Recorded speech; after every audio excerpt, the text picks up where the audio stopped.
They say one day is never enough for Barcelona, but sometimes that's all you've got. So today, I'm making every hour count, chasing Gaudi's masterpieces, wandering colorful streets, and seeing where this beautiful city takes me.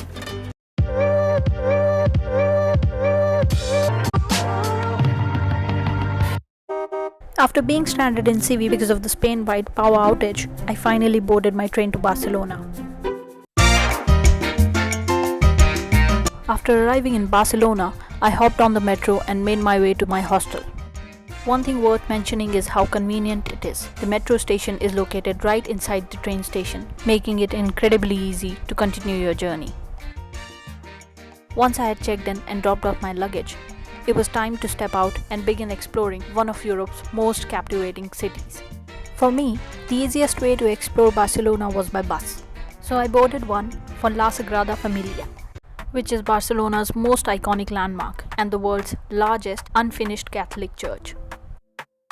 Towering over Barcelona's skyline, construction on La Sagrada Família began in 1882. More than 140 years later, it's still being completed, with the main structure expected to be finished around 2026, while the final decorative details are likely to continue into the early 2030s.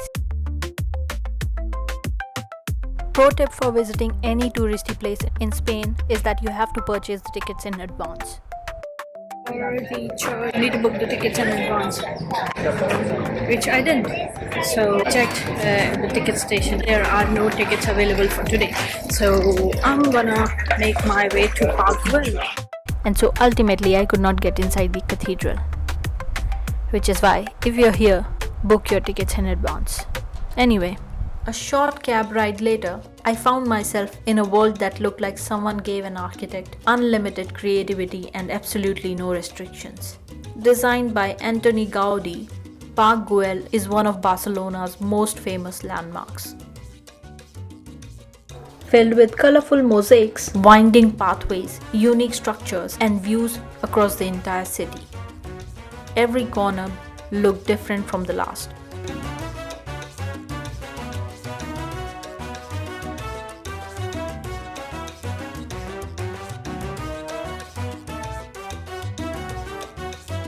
And because apparently I hadn't walked enough already, I decided to hike up the viewpoint.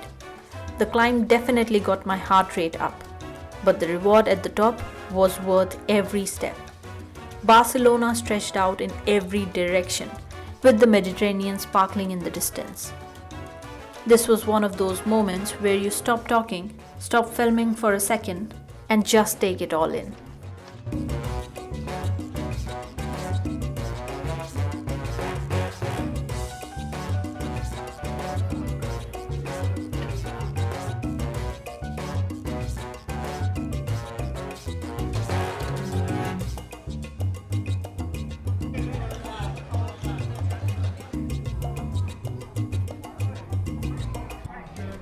Then came my next brilliant idea.